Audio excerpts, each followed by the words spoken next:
Hello friends, एक बार फिर से स्वागत है हमारे यूट्यूब चैनल @कंप्यूटर वर्ल्ड गुरु में। आज फिर हम एक नए टूल्स के बारे में जानेंगे जिसका नाम है क्रॉप और स्लाइस टूल। तो आइए आते हैं हम अपने डेस्कटॉप पे।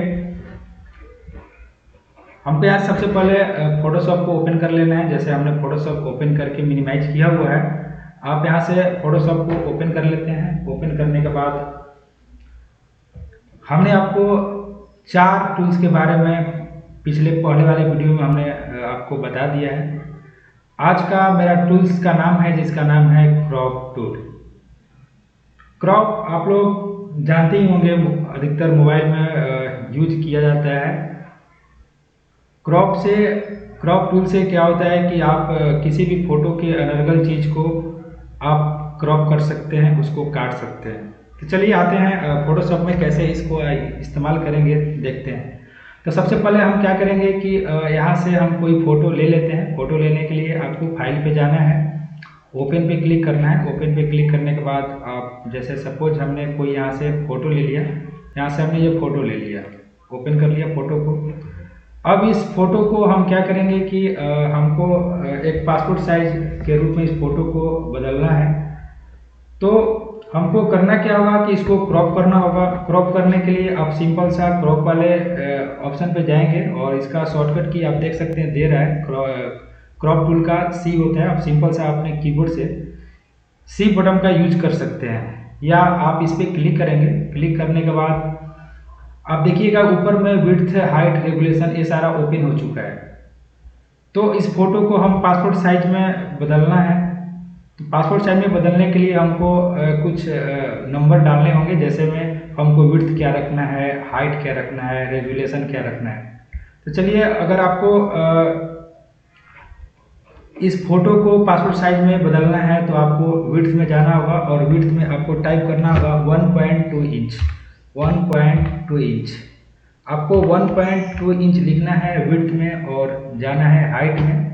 हाइट में जाने के बाद आपको लिखना होगा 1.5 इंच। ये जो हम लिख रहे हैं वो आपका जो है वो एक फोटो को पासपोर्ट साइज कह सकते हैं कि पासपोर्ट साइज का एक मैप है, एक मेजर है। उसके बाद है आपका रेगुलेशन। रेगुलेशन में आपको 300 रखना है।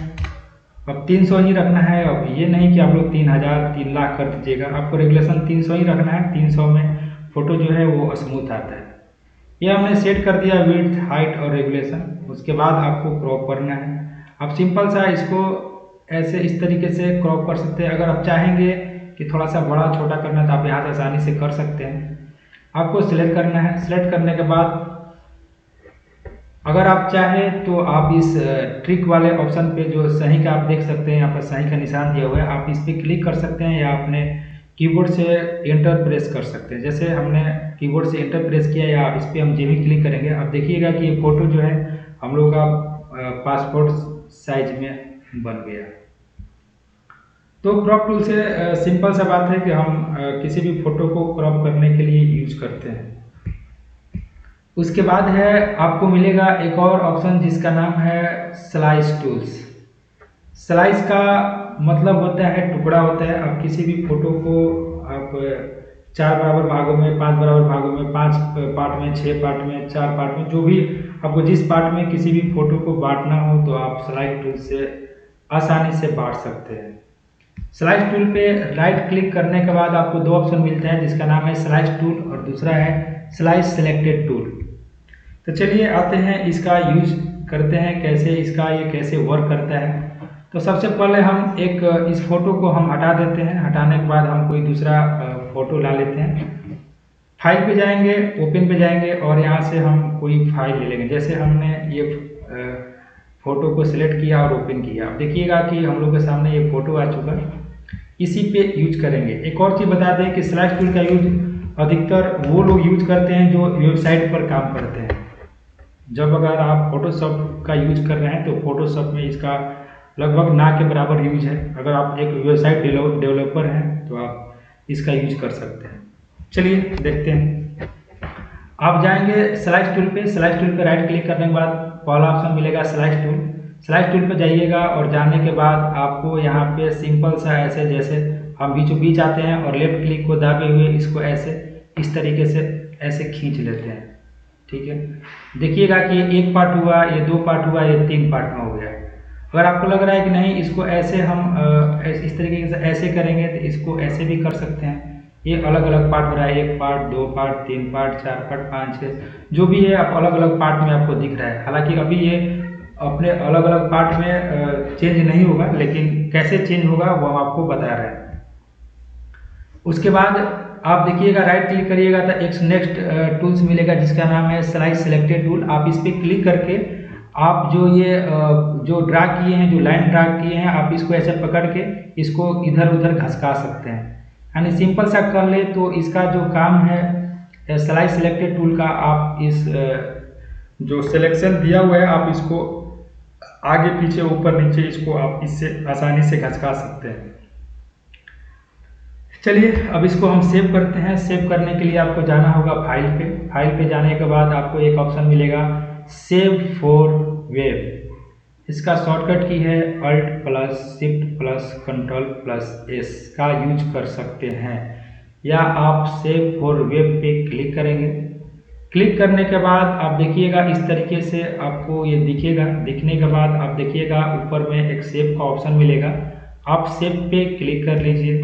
क्लिक करने के बाद आप देख सकते हैं कि हम लोग का डेस्कटॉप है। डेस्कटॉप में आप देख सकते हैं 1 2 3 4 5 6 फोल्डर बने हुए हैं।